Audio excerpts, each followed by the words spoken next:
दायरे में रहना चाहता हूँ दायरे से बाहर नहीं निकलना चाहता। जिस दिन इंसान ये सोचना शुरू कर देता है ना कि मैं बड़ा हो गया हूँ, उस दिन से उसका डाउनफॉल चालू हो जाता है। तो हर एक इंसान गरीब है, कोई भी अमीर नहीं है, और जो उससे आगे है उससे ऊपर भी एक अमीर बैठा हुआ है। तो अगर वो इंसान सोचे कि मैं खुदा बन गया तो खुदा ही रहेगा। सर ऊपर वाला मेरे को जितना दे रहा है मेरी ज़रूरत से ज़्यादा दे रहा है। ज़्यादातर डॉक्टर पेशेंट्स के आर्थिक इलाज को आर्थिक स्थिति देखते हुए ही उसको एडवाइस करते हैं। जो चीज़ पहले 50% रेट्स पे थी वो डबल हो गई। कई दिन से फोन कर रहा था, डॉक्टर साहब इंटरव्यू दे दो। सर आप इंटरव्यू के लिए मना क्यों कर देते हैं? जब भी बोलो इंटरव्यू मना क्यों कर देते हैं? यार अनिल जी, मैं ना अपने दायरे में रहना चाहता हूँ दायरे से बाहर नहीं निकलना चाहता। यानी हम दायरे में रहना चाहते हैं। बड़ी कई बार चीज सोचता हूँ जब आप कहते हैं कि अब जब आप स्टेज पे जाते हैं, डॉक्टर हेमंत चक्रवर्ती स्टेज पे आए, सर आपको अपनी ये ऐसी फीलिंग से नहीं लगती है कि मैं एकदम चक्रवर्ती सम्राट से हूँ?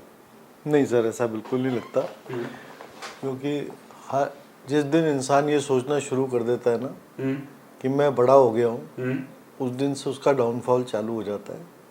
तो कभी भी ये नहीं समझना चाहिए कि मैं सम्राट हो गया, क्योंकि जो एक बहुत ही अच्छी बात किसी ने कही थी कि गरीबी क्या चीज़ होती है। तो हर एक इंसान गरीब है, कोई भी अमीर नहीं है। आप कोई दिल का और कोई पैसे का नहीं, बात पैसे की नहीं है। हाँ। कि इसको आप दूसरी तरीके से भी ले सकते हो कि किसी के पास छोटा घर है तो उसके जो पड़ोस में रहता है उसके बाद उससे बड़ा घर है, और जो उससे आगे है उससे ऊपर भी एक अमीर बैठा हुआ है, और उससे ऊपर भी एक अमीर बैठा हुआ है। तो इंसान अगर सोचे तो सारे इंसान गरीब हैं, कोई किसी प्रकार से गरीब है, कोई किसी प्रकार से गरीब है। तो अगर वो इंसान सोचे कि मैं खुदा बन गया तो खुदा ही रहेगा सर, खुदा ही रहेगा। अब जाते ही जो भी आता है सर, आजकल सिस्टम हो गया कि आईवीएफ कराना। आईवीएफ आप आईवीएफ की वजह सर पहले आईवीएफ करते नहीं, पहले उसका मेडिकल मैनेजमेंट की तरह ट्रीटमेंट करते हैं, ऐसा क्यों सर? तो देखिए, ट्रीटमेंट जो करते हैं उसके बहुत सारे पहलू होते हैं। उसमें पेशेंट की उम्र कितनी है, शादी को कितना समय हुआ है, उसके अंडे बनाने की क्षमता कितनी है, कितने समय से वो ट्राई कर रहे हैं, उसके ऊपर सारा दारोमदार डिपेंड करता है कि पेशेंट का क्या ट्रीटमेंट करना चाहिए। आजकल जो यंगस्टर्स आ गए हैं उनका बहुत एग्रेसिव ट्रीटमेंट रहता है। शायद वो ज़िंदगी में कुछ ऊंचा उठने की कोशिश करना चाहते हैं, या बहुत जल्दी उन मुकाम को पाना चाहते हैं कि मेरा नाम हो जाए, मेरी शान हो जाए। तो उसके कारण वो जल्दी से ही पेशेंट्स को आईवीएफ के लिए प्रमोट करना शुरू कर देते हैं। और जो एक पेशेंट होता है वो डॉक्टर की बात पे विश्वास करके चलता है कि डॉक्टर मेरे को जो बता रहा है वो सही बात बता रहा है, लेकिन उसके बावजूद भी पेशेंट को मालूम नहीं होता कि वो चीज़ उसके लिए सही है नहीं है। तो फिर वो दूसरे डॉक्टर के पास जाता है। तो कारण ये है कि ऐसा नहीं है कि एक डॉक्टर ने बोल दिया आपको आईवीएफ करना तो मैं मना कर दूंगा कि मैं आईवीएफ नहीं करूंगा। बट कई बार ऐसा होता है कि पेशेंट के लिए अगर उम्र ज़्यादा नहीं, सपोज आज जैसे एक पेशेंट आई थी उसकी उम्र मात्र 25 साल की थी, और डॉक्टर ने उसको एक तरफ की ट्यूब बंद थी, दूसरी तरफ की खुली थी, और उसको इमीडिएटली बोल दिया कि आप आईवीएफ कराओ। जबकि शादी को 3 साल हुए थे, 1.5 साल से वो ट्राई कर रहे थे। तो एटलीस्ट अपने को, और उसका जो ओवेरियन रिजर्व था यानी अंडे बनाने की क्षमता भी अच्छी थी, तो एटलीस्ट इन सारे पेशेंट्स को अपने को अच्छा एंटीबायोटिक या मेडिकल मैनेजमेंट के बाद ही अगर 6-7 महीने में कंसीव नहीं करते हैं तब अब उनको एडवाइस करें। पैसा नहीं चाहिए सर? सर ऊपर वाला मेरे को जितना दे रहा है मेरी ज़रूरत से ज़्यादा दे रहा है। नहीं सर, आदमी आता है दवाई के एक बड़े बड़े ऐड आते हैं सर, जब बात करते हैं 3 लाख में हो जाएगा आईवीएफ, 4 लाख में हो जाएगा आईवीएफ। आप जब भी आते हैं तो एक छोटा सा एक प्रिस्क्रिप्शन देते हैं, भाई इतने में काम हो जाएगा तेरा, या तो दवाई ले ले या ऐसे। सर एक आजकल हर चीज में लेकर के मिथक सा हो गया कि बस जाओ और आईवीएफ करा लो और बच्चे हो जाएंगे और हमको टेंशन नहीं पालनी। दूसरा सर आईवीएफ को लेकर भी ना लोगों में कि अब जैसे मैं गाँव की बात कर रहा हूँ, पहले से कम डरते हैं, लेकिन आईवीएफ के नाम से सर एक हवा सा है। सर कई बारी डॉक्टर सही एडवाइस करता है पेशेंट को कि आप आईवीएफ कराएं, क्योंकि मान लो एक बीमारी है या एक उम्र होती है हर एक चीज़ की करने की। सपोज पेशेंट की उम्र 32-33 साल है और आजकल किन्हीं कारणों की वजह से जो अंडे बनाने की क्षमता है वो बहुत ही कम होती जा रही है। तो उसके कई कारण समझ में आते हैं और कई बहुत अननोन कारण हैं जिनके बारे में डॉक्टर्स को भी नहीं मालूम कि क्या कारण है, किस वजह से अंडे बनाने की क्षमता कम होती जा रही है। तो ऐसे में जब पेशेंट को एडवाइस करते हैं 32-33 साल की उम्र में भी, जिसका अपन सोनोग्राफी करके मालूम चलता है या ब्लड टेस्ट से मालूम चलता है, चाहे शादी को उसके 3 साल ही हुए होते हैं, अंडे बनाने की अगर क्षमता उसकी कम हो रही होती है तो उसको अपन एडवाइस करते हैं कि भाई आप IVF करा लो। तो वो जो पढ़ा लिखा इंसान होता है वो उस चीज़ को समझने की कोशिश करता है कि डॉक्टर ने मेरे को क्यों एडवाइस किया, अगर डॉक्टर उसकी प्रॉपर काउंसलिंग करता है। और जो गांव वाले पेशेंट्स होते हैं वो ये समझते हैं कि डॉक्टर पैसा कमाने के लिए ज़बरदस्ती हमारे को IVF कराने के लिए बोल रहा है, जबकि अभी तो 3 साल ही हुए हैं। तो ये बहुत सारी चीज़ें हैं जो कि अच्छी चीज़ नहीं है। तो जो पेशेंट होता है उसको और बुरा लगता है कि भाई मेरे बच्चे नहीं हो रहे। सर एक डर और होता है, जैसे कि मैं आपको बताता हूँ, मैंने कई लोगों से बात की तो बोले यार बच्चा, मैंने कहा कितना पैसा लाग सी, बोले यार 4 लाख रुपया लाग गए, 5 लाख रुपया लाग गए। सर एक डर सा है कि बोले यार, मारवाड़ी बोल रहे सर आपसे, बोले 5 लाख रुपया लाग सी, बोले की जरूरत है, बोला IVF कराऊंगा जना। लोग सर 5 लाख रुपया इकट्ठा करता करता मैं को आदो तो है ना दिमाग नहीं खराब हो जाए। सर आपकी बात बिल्कुल ठीक है। मेरा जो मेडिकल फ्रेटर्निटी है उनके अंदर भी ऐसा नहीं है कि सारे लोग एक जैसे हैं, लेकिन हर प्रोफेशन में हर तरीके के लोग बाग होते हैं। ऐसा नहीं है कि डॉक्टर पेशेंट की मानसिक स्थिति, आर्थिक स्थिति देखे बगैर उसका इलाज करने की कोशिश करते हैं। ज़्यादातर डॉक्टर पेशेंट्स के आर्थिक इलाज को आर्थिक स्थिति देखते हुए ही उसको एडवाइस करते हैं, क्योंकि कोई मरीज आपके पास इलाज आ रहा है जिसकी हिम्मत नहीं है इलाज कराने की। अभी भी मेरे पास एक पेशेंट आए थे, उन्होंने कुछ एडवांस भी जमा करवा दिया था कि हम आप IVF करवाएंगे।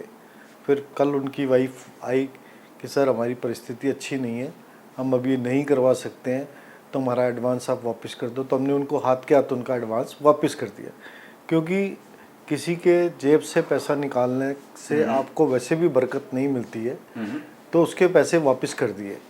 तो अगर अपन ये सारी चीज़ों को देखते हुए चलते हैं, पेशेंट की आर्थिक स्थिति, मानसिक स्थिति, पारिवारिक स्थिति को देखते हुए उसका इलाज करते हैं। कई बार तो पेशेंट को ये भी बोलना पड़ता है कि बच्चे आप अभी 6 महीने 8 महीने रुक जाओ, जब आपकी परिस्थिति उनको अनुकूल हो जाए कि जब अपन आराम से इलाज करा सकते हो तब कराना। क्योंकि आर्थिक रूप से कमज़ोर इंसान जो होता है उसके दिमाग में टेंशन वैसे ही होती है। प्लस IVF के अंदर रिजल्ट्स भी इतने इनकरेजिंग नहीं रहते कि अपन हर पेशेंट को खुश कर पाएँ। फिर जो गरीब आदमी आता है उसका पैसा भी खर्च हो जाता है और उसको रिज़ल्ट भी नहीं मिलता है, तो बेचारा और ज़्यादा परेशान हो जाता है, क्योंकि वो ब्याज पे पैसा लेके आएगा इलाज कराने के लिए, तो वो उसके लिए भी दुखदाई रहेगा और डॉक्टर के लिए भी दुखदाई रहता है। सर एक और है, किसी भी मतलब डॉक्टर के पास जाओ, आजकल एक इंटरनेशनल समस्या हो गई है सर, PCOD वाली। और बाद में एक और सर बताता हूँ, जितने भी यूट्यूब चैनल्स, कई यूट्यूब चैनल्स आते हैं, कई सर आप इंस्टा पे देख लीजिए, सर हर कोई महारथी बन के आता है। आप PCOD हैं तो आप ये खाइए, आप मतलब इतने सर डॉक्टर बन चुके हैं सर, उनके लिए क्या कारण क्या है? आदमी जब भी देखता है सर तो फिर वो यही चीज आयुर्वेद में चला जाता है, फिर उसके बाद सर वो होम्योपैथी वाला आता है, होम्योपैथी में सर्दियाँ इलाज है सर PCOD का, आप ये करिए। फिर इधर आता है आयुर्वेद में सर्दियाँ इलाज है, फिर एक आता है एलोपैथी में सर्दियाँ इलाज है, फिर कहता है कि आप अपना घरेलू उपचार करिए, आपकी PCOD ठीक हो जाएगी। सर ये PCOD वाली आजकल समस्या सर इंटरनेशनल हो चुकी है। आप अब देख लीजिए सर, आप इंस्टा देख लीजिए, यूट्यूब देख लीजिए, चाहे जो भी है सर सोशल मीडिया पर एक ये सर फैल रहा है। सर देखिए, जो पॉलीसिस्टिक ओवरीज हैं वो पहले भी हुआ करती थी, लेकिन पहले इतना ज़्यादा नहीं हुआ करते थे। आजकल खान पान के अंदर जो चेंजेस आए हैं उसकी वजह से, जो जंक फूड खा रहे हैं उसकी वजह से जो मोटापा बढ़ रहा है, तो उससे जो पॉलीसिस्टिक ओवेरियन सिंड्रोम, जो जिसको एक पर्टिकुलर एक चीज़ों को मिला के अपन बोलते हैं, यानी सोनोग्राफी में भी प्रॉब्लम है, पीरियड्स भी इरेगुलर है, हार्मोनल इम्बैलेंस भी है और क्लिनिकल सिम्टम्स भी हैं, तो वो सारा जो सिम्टोमेटोलॉजी होती है उसको पॉलीसिस्टिक ओवेरियन सिंड्रोम बोला जाता है। ओके। तो उसके अंदर खान पीन का भी बहुत इम्पॉर्टेंट रोल है। कुछ हद तक जेनेटिकली भी पेशेंट अफेक्टेड होते हैं, जिनके माँ को रहा होता है, उसके अंदर कुछ परसेंट पेशेंट के अंदर रिकरेंस के बच्चों के अंदर भी होने के चांसेस रहते हैं पॉलीसिस्टिक ओवरीज के अंदर। तो मेन जो हमारे पास पेशेंट्स आते हैं, सबसे पहले तो उनको वज़न कम करने के लिए बोलते हैं, with the help of some means hormonal imbalance को ठीक करने वाली कुछ मेडिसिन ऐड करते यानी हैं। पीसीओडी अगर हो तो वजन का फर्क पड़ता है सर? डेफिनेटली वज़न का बहुत, बॉडी के अंदर बेसिकली जो वज़न बढ़ रहा है वो हार्मोनल इम्बैलेंस की वजह से बढ़ता है। तो उस हार्मोनल इम्बैलेंस को ठीक करने के लिए मेडिसिन ऐड करते हैं, प्लस पेशेंट को साथ के साथ फिजिकल वर्कआउट करने के लिए भी बोलते हैं, क्योंकि वज़न एक बार कंट्रोल में आ जाता है तो कुछ हद तक ये जो बीमारी है वो कंट्रोल में आ जाती है, तो फिर अपने को दवाइयाँ देने की भी ज़रूरत नहीं पड़ती है। तो उस तरीके से इसको अपन कोशिश करते हैं कि फर्स्ट लेवल पे अपन इस तरीके से पेशेंट को ट्रीट करें। फिर भी नहीं होता है तो फिर जो मेडिसिन यूज़ करनी पड़ती है। And basically this is a disease of reproductive age group. As such there is no permanent cure of this disease, but जब अनमैरिड लड़की आती है तो अपना उसके अंदर मकसद होता है कि जब तक उसकी शादी नहीं होती एटलीस्ट हार्मोनल इम्बैलेंस कंट्रोल रहे, जिससे बाद में उसको कंसीव करने में दिक्कत नहीं रहे। ओके, यानी पहले ही अगर मान लीजिए लगता है तो पहले ही चेक करवा ले तो हाँ, पता अगर लग साइकिल जाएगा। से रेगुलर है, चेहरे पे बाल उगने शुरू हो गए, वजन बढ़ना शुरू हो गया है। सर ये भी एक सिम्टम्स होता है क्या, बाल उगना भी? हाँ, क्योंकि जो हार्मोनल इम्बैलेंस की वजह से जो मेल और फीमेल हार्मोन का जो रेशियो होता है वो डिस्टर्ब हो जाता है, जिसकी वजह से हेयर फॉल होना, सिर के तो बाल उड़ने शुरू हो जाते हैं और चेहरे पे बाल उगने शुरू हो जाते हैं। तो बहुत सारे कारण हैं जिसकी वजह से ऐसा हो रहा है। सर एक समस्या और आती है जब बात चाहिए आईयूआई हो गया, आईवीएफ हो गया। सर आईवीएफ सक्सेस नहीं होता है, एक दिमाग में लाती है कि हाँ, लोग कहते हैं हमने 3 बार आईवीएफ करा लिया, 4 बार करा लिया, सक्सेस नहीं हुआ।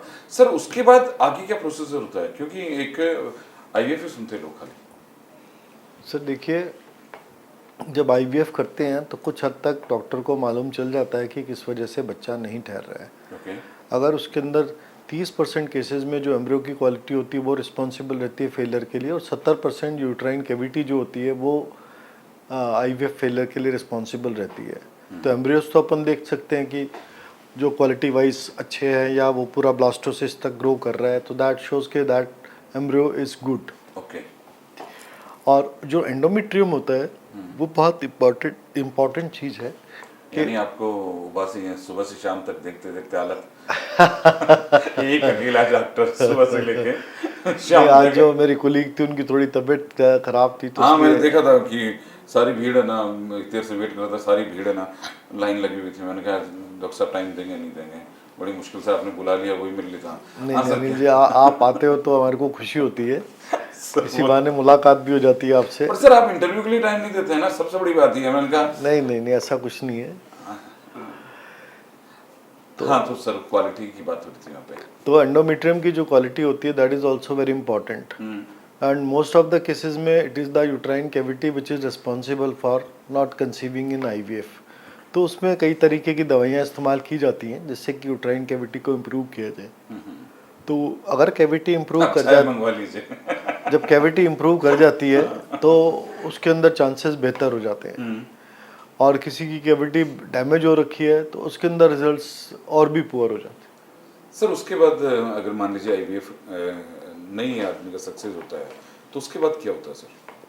सर उसके बाद अगर औरत में कमी है, यूट्रस के अंदर प्रॉब्लम है, तो उसके अंदर सरोगेसी एडवाइस की जाती है कि आप अपना यूट्रस आपका काम नहीं कर रहा है या उसके अंदर प्रॉब्लम है या पीरियड्स अच्छे से नहीं आ रहे हैं, तो उनके इसके अंदर अपन सरोगेसी एडवाइस करते हैं।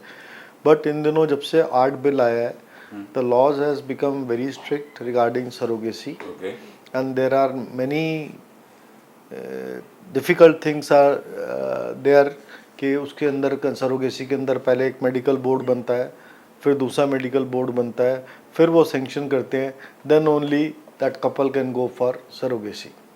तो उसमें जो कपल है वो मेडिकल बोर्ड बनवाने के चक्कर में काटते काटते इतना परेशान हो जाता है कि वो थकार के घर बैठ जाता है। तो मेरी गवर्नमेंट के नुमाइंदों से भी दरख्वास्त है या उनसे एक इंटरव्यू के माध्यम से कहना चाहूँगा कि जो लॉज वो बनाया जाए जो पेशेंट फ्रेंडली हो।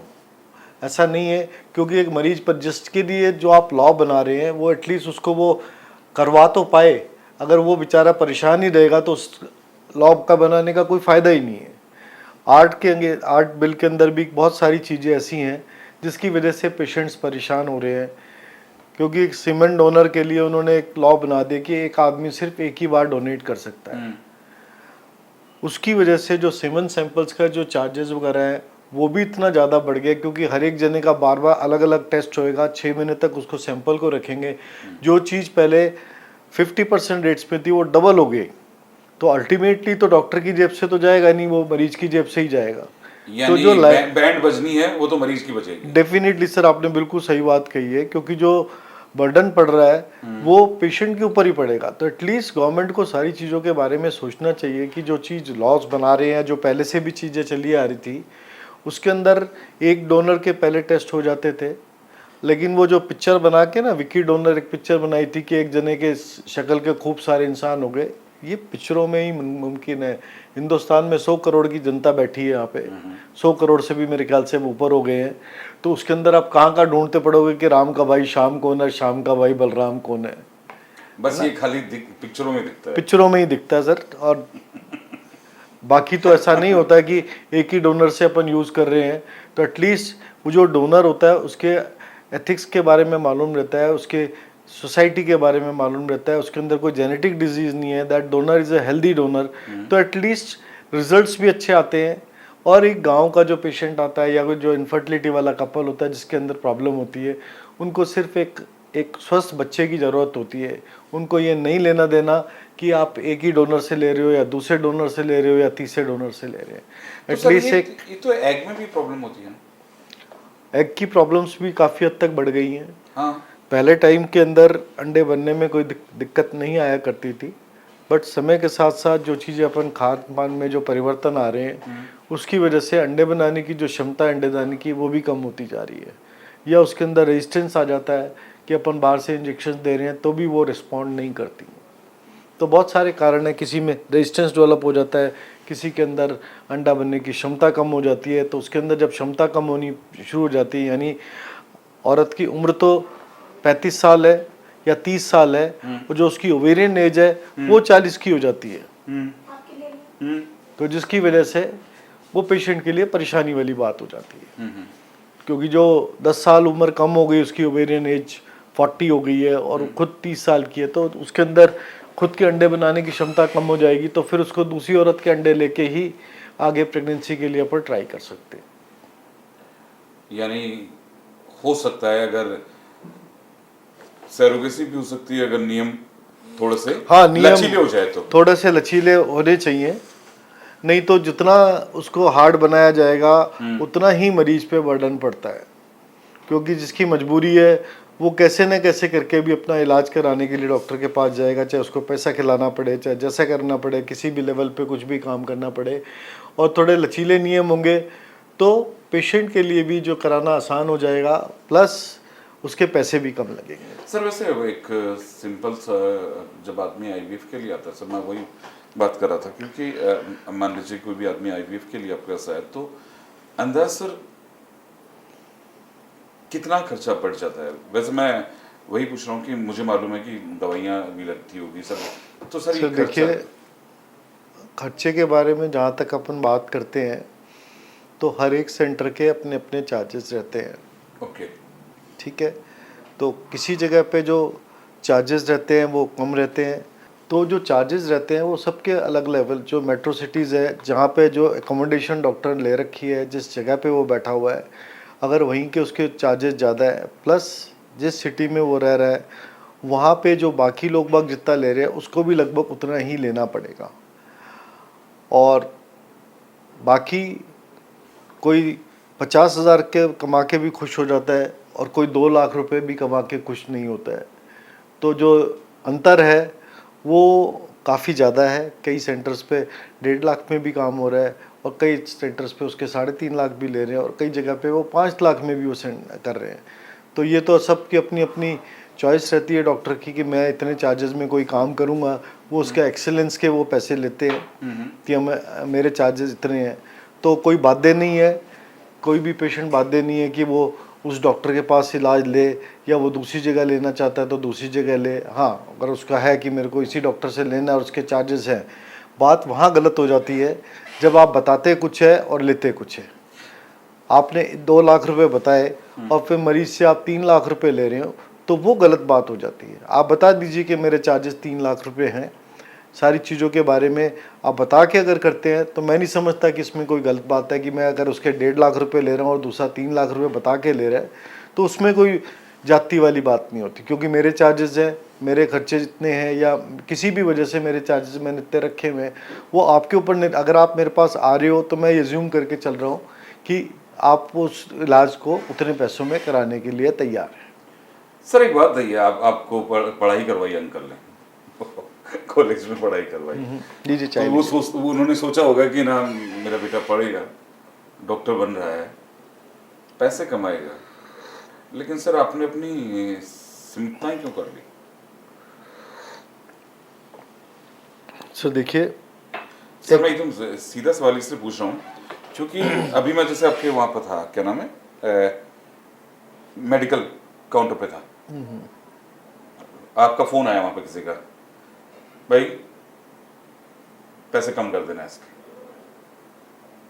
सर ये सीमितता ही होगी भाई, हाँ ठीक है, एक इमोशनल अटैचमेंट कहूँ या क्या कहूँ सर? सर देखिए ऐसा है, वो बात गरीबी अमीरी की आ गई ना। अच्छा, नहीं बस अंकल ऊपर सोचते तो होंगे भाई यार बेटे को मैंने पढ़ा लिखा करके एक डॉक्टर बनाया और ना वो छोड़ देता है, घर नहीं चला। वो मेरे से ज़्यादा जिंदा दिल इंसान थे। अच्छा, तो वो तो एटलीस्ट खुश हो अगर रहे वो होते तो और कम करा देते। वो मेरे को कमाने ही नहीं देते। अच्छा, कमाने ही नहीं देते। कई बार मेरे से पूछते हैं कि डॉक्टर साहब आप सबको इतना पैसे कम कर देते हो, इनका कम कर देते हो। हाँ, तो खाते क्या हो? नहीं, बात खाने की नहीं है। तो आप कम से कम जो आपके वेल ऑफ पेशेंट आते हैं उनसे आप ज़्यादा क्यों नहीं लेते? भाई जो पुअर पेशेंट है, ठीक है, आपने कम कर दिया, वाजिब था कि 10% आपने उसको कम कर दिया, दवाइयों में कम करा दिया, ट्रीटमेंट में कम करा दिया। तो जो आपके अच्छे पैसे देने वाले पेशेंट्स आते हैं उनसे आप ज़्यादा क्यों नहीं लेते? तो मैं देख के उनको मुस्कुराता हूँ। मैंने कहा जिस दिन मैंने उनसे ज़्यादा लेने शुरू कर दिए ना, उस दिन मेरे को गरीब और अमीर के अंदर जो फ़र्क नज़र आना बंद हो जाएगा। मेरे को हर एक जो इंसान है ना, वो अमीर ही नज़र आएगा। नहीं यार, इसने कपड़े ऐसे पहने हुए लेकिन इसके पास पैसे है, इसके गांव में ज़मीन है। तो वो जब आप एक वो बीच में डाल देते हो कि ये इससे लेने हैं और उससे नहीं लेने हैं, तो वो एक गलत बात हो जाती है। तो इसलिए सबको, जो पुअर पेशेंट है एटलीस्ट उनको तो अपन करें, बाकी जो जितना दे रहे हैं उनसे उतने ले लें। उसी बात है, ये सारे पेशेंट शरीफ तो आते नहीं, सबका काम एक जैसा तो होता नहीं है। सर आपको कई बार कितनी प्रॉब्लम फेस तो करनी पड़ती होगी। ऐसा नहीं होता है कि मान लीजिए कोई पेशेंट आया, उसका IVF सक्सेस नहीं हुआ, तो ऐसा तो नहीं सर, चलिए मान लीजिए नहीं हुआ, एक बार नहीं हुआ, दूसरी बार भी नहीं हुआ, सर लोगों को कई बार गुस्सा सामना करना पड़ता है। सर अभी ऊपर वाले की दया से ऐसा कभी मौका नहीं हुआ कि किसी के गुस्सा सहना पड़े। उसका कारण है, अगर आप पेशेंट को पूरा एक्सप्लेन करके चलते हैं कि सक्सेस रेट ये है, इतना खर्चा है, और अपने कोई हिडन चार्जेस नहीं रखते हैं, तो पेशेंट भी उस चीज़ को समझता है कि डॉक्टर भी भगवान नहीं है। सिर्फ पेशेंट को ये एहसास होना चाहिए कि डॉक्टर ने जो भी किया अपनी पूरी क्षमताओं के अनुसार किया, उसने अपना बेस्ट एफर्ट दिया। होना नहीं होना सर इंसान के हाथ में नहीं होता है, वो तो एक समय वाली बात होती है कि पेशेंट का समय सही है और उसको वो चीज़ मिलनी है तो उस जगह जाके उसको वो चीज़ मिल जाती है। बाकी तो सब समय वाली बात होती है कि जब समय आना है तभी वो चीज़ मिलनी है। तो अगर आप पेशेंट के साथ आपके रिलेशंस अच्छे हैं और उसको आप पूरा टाइम दे रहे हो, प्रॉपर काउंसलिंग कर रहे हो, तो ये बहुत कम चांसेस होते हैं कि इस तरीके से कि पेशेंट आपके अगेंस्ट में जाके बोले या आपसे ज़ोर से बोले। हाँ, लेकिन कुछ असामाजिक तत्व होते हैं जो कि भड़काने में भी माहिर होते हैं। तो नहीं, वो तो सर देखिए कंपटीशन है ना, कंपटीशन में सर भड़काना। अब मान लीजिए कि हम जो जर्नलिस्ट हैं उनमें भी सर ऐसा होता है कि वो अच्छा कर रहा है तो उसको जितना आप डिमोरलाइज कर सको करें। अब मुझे ही मालूम है कि जैसे मैं इंटरव्यू कर रहा हूँ सर आपका, है ना सर, गलतियां खूब निकालेंगे मेरी भी बैठ करके। सर ये सब जगह चलता है, अगर आप ना कंपेरिजन लेके काम करोगे, जो ज़्यादा पैसा लेता है ना सर, कुछ लोग सारी मैं बात ही नहीं कर रहा कि सब लोग ऐसे होते होंगे सर, दिल तो दुखता है यार, ये हमारा पेशेंट है ना, अगर इसके पास चला गया कम पैसे में कर देगा, हम काम काट लेते हैं सर, सभी जगह होता है। अगर कोई कहे ना कि मैं ये आदमी अच्छा काम कर रहा है ना सर, अगर मैं डॉक्टर होता और अच्छे पैसे लेता और बाद में होता डॉक्टर हेमंत चक्रवर्ती यार कम पैसे दे रहा है, यार इलाज ढंग से नहीं करेगा, कम पैसे दे रहा है सर, ये होता है सर। वही बात है ना कि हर एक जना दूसरे की कमियां निकालने की कोशिश करता है कि भाई वहाँ पे आप जाओगे तो सब स्टैंडर्ड इलाज होगा। और लेकिन आजकल पेशेंट भी काफ़ी समझदार हैं, वो आपकी आंखों में आंखें डाल के पूरा आपको असेस करते हैं कि आप सही बोल रहे हैं या गलत बोल रहे हैं। तो वो बहुत सारी चीज़ें, तो ऐसा नहीं है कि आप पैसे कम ले रहे हो तो आपको एक सब स्टैंडर्ड काम कर रहे हो, लेकिन फिर भी कुछ लोगों की काउंसलिंग और ज़्यादा अच्छी होती है तो वो ये एहसास कराने की कोशिश करते हैं कि मैं जो काम कर रहा हूँ वो सबसे बेहतर कर रहा हूँ, मेरे जैसा कोई कर ही नहीं सकता। तो सबका अपना सर कैसा नहीं, जैसे ही कई हॉस्पिटल है सर, जैसे ही मैं देखता हूँ पहले आपको एक रिसेप्शन में मिलेगी सर, फिर वो 5 मिनट आपसे वो बात करेगी, उसके बाद एक दूसरा मिलेगा डॉक्टर, फिर एक तीसरा डॉक्टर मिलेगा, फिर चौथा, फिर पांचवा, फिर सर 8वें नंबर पे जो मेन डॉक्टर ना सर उसके पास नंबर आएगा। तो सर उसको पेशेंट को लगेगा कि इससे बड़ी डॉक्टर कोई नहीं है। देखो वही बात है ना, अपना ऑरा बनाने वाली बात होती है कि आप पेशेंट को किस लेवल पे डील करते हो और कैसे डील करते हो। सर ऑरा बनाने के चक्कर में वो 8 जो बीच में ना उनकी सैलरी है ना तो वो तो सर किससे आएगी, पेशेंट से आएगी ना। तो वो तो सर देखो, तेल तो तिलों से ही निकलेगा, जो कि पुरानी कहावतें हैं। तो इसलिए सरकार से अनुरोध है कि नियम वो बनाए जिससे मरीजों पे कम से कम भार पड़े। जो योजनाएं भी बना रखी हैं उनके अंदर भी, जो सरकारी योजनाएं हैं उनमें जो पैसा दे रहे हैं प्राइवेट नर्सिंग होम में, अगर वो सही देना शुरू कर दें तो कोई भी बेईमानी नहीं करेगा।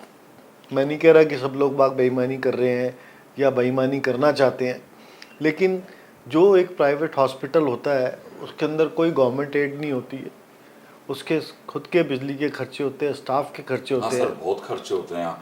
और उसके बावजूद भी अगर आप चाहेंगे कि वो 1/3 रेट पे काम कर दें तो उस हिसाब से तो उनके फिर खर्चे भी पूरे मीट आउट नहीं होते हैं। हाँ जी, तो खर्चे भी मीट आउट नहीं होते। तो जब किसी भी इंसान को अगर आप भरपेट रोटी नहीं दोगे तो वो छीनने की कोशिश करता है, ये एक ह्यूमन नेचर है। उसके लिए वो दंड फंद हर तरीके से करता है। ये मैं मेडिकल के लिए ही नहीं बोल रहा, बाकी सब आम लाइफ में भी, आम लाइफ के दंड भेद सर सब अपनाता है बंदा।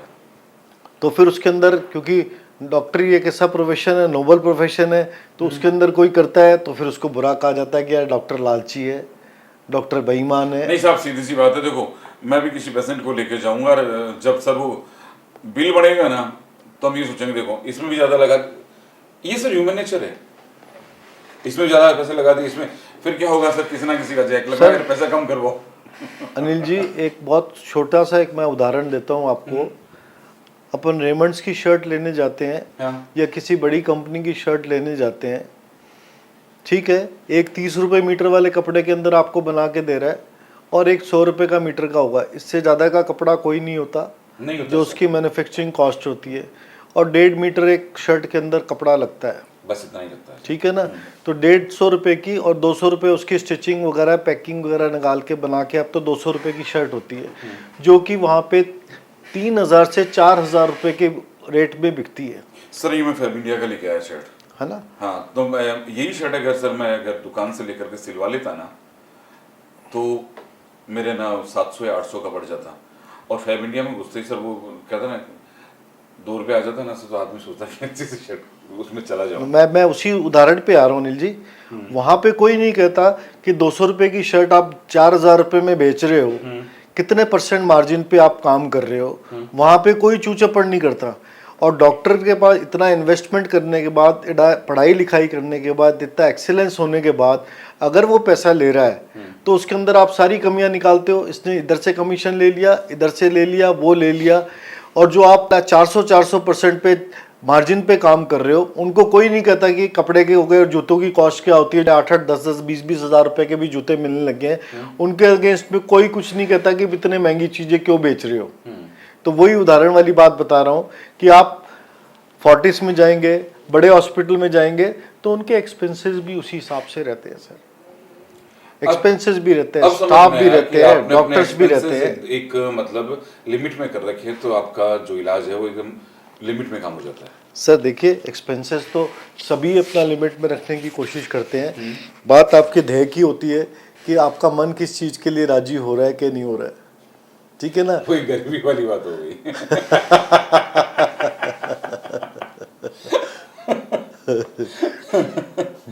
सो मुझे लगता है सर आपके पेशेंट्स काफ़ी बाहर बैठे हैं, दिखते रहे, वेट भी कर रहे हैं। तो सर बस आपसे बात करने का मन था। मुझे लगता है कि डॉक्टर हेमंत चक्रवर्ती, मैं अभी एक सवाल पूछ रहा था इनसे कि आपको चक्रवर्ती बोलते हैं तो फीलिंग आती है? बोले नहीं, अपनी लिमिट में ही ठीक है जो है। क्योंकि एक ज़िंदगी का बहुत ही फलसफा है।